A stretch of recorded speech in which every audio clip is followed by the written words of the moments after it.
बहुत समय पहले की बात है। एक छोटे से गांव में एक युवक रहता था जिसका नाम अमित था। अमित एक गरीब किसान था, लेकिन उसके दिल में अच्छाई और दया की भावना गहराई से बसी हुई थी। वह अपने पड़ोसियों की मदद करने के लिए हमेशा तैयार रहता था, चाहे उसकी अपनी स्थिति कितनी भी कठिन क्यों न हो। गांव में एक वृद्ध महिला, जिसे सभी दादी कहते थे, बहुत ही बीमार और असहाय थी।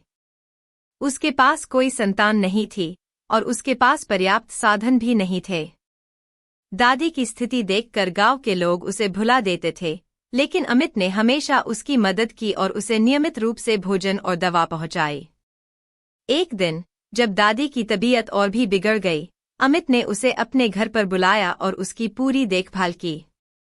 वह दिन रात दादी की सेवा करता, उसकी दवा देता और उसके लिए विशेष भोजन बनाता। दादी की हालत धीरे धीरे ठीक होने लगी और उसने अमित के प्रति अपनी आभार की भावना व्यक्त की। एक दिन दादी ने अमित से कहा, बेटा, तुमने मेरी इतनी देखभाल की है, तुम्हारी यह अच्छाई और स्नेह कभी भुला नहीं जा सकता। भगवान तुम्हारी मदद करे। अमित ने विनम्रता से कहा, दादी, मैं बस यही करता हूं जो मुझे सही लगता है। आपकी भलाई ही मेरी खुशी है। कुछ हफ्तों बाद दादी पूरी तरह स्वस्थ हो गई और उसे गांव में सबके सामने अमित की तारीफ करने के लिए कहा। लेकिन दादी ने एक रहस्यमय बात कही, अमित, तुम्हारी अच्छाई का फल तुम्हें जल्द ही प्राप्त होगा। कुछ दिन बाद अमित अपने खेत में काम कर रहा था। तभी उसने देखा कि उसके खेत के एक कोने में एक बड़ा खजाना मिला है। उसमें सोने की मुद्राएं, बहुमूल्य रत्न और हीरे थे। अमित ने उस खजाने को देखकर चकित हो गया। उसने सोचा कि यह खजाना उसके जीवन की मुश्किलें हल कर सकता है। अमित ने तुरंत खजाने को गांव के सरपंच को सौंपा और कहा, यह खजाना गांव के विकास के लिए है।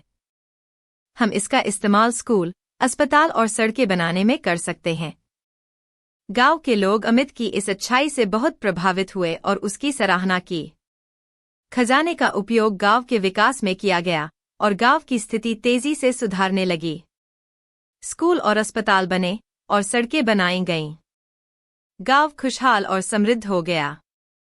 कुछ समय बाद दादी ने अमित से कहा, देखो बेटा, तुम्हारी अच्छाई ने तुम्हारे जीवन को कितना समृद्ध कर दिया।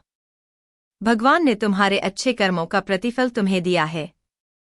अमित ने कहा, दादी, मुझे यह सब तुम्हारी दुआओं और भगवान की कृपा से मिला है। अच्छाई का फल मीठा होता है और मैंने सिर्फ अपनी जिम्मेदारी निभाई है। गांव के लोग अमित के प्रति बहुत आदर और प्यार महसूस करने लगे। उसकी अच्छाई और सच्चे दिल से की गई मदद ने उसे गांव में एक आदर्श बना दिया। सीख, अच्छाई और दया की शक्ति अनमोल होती है। जब हम अपने कर्मों से दूसरों की मदद करते हैं, तो अच्छाई का फल हमें स्वयं भी मिलता है। किसी के साथ किए गए अच्छे कार्य कभी व्यर्थ नहीं जाते और अंततः हमें भी उसकी अच्छाई का फल मिलता है।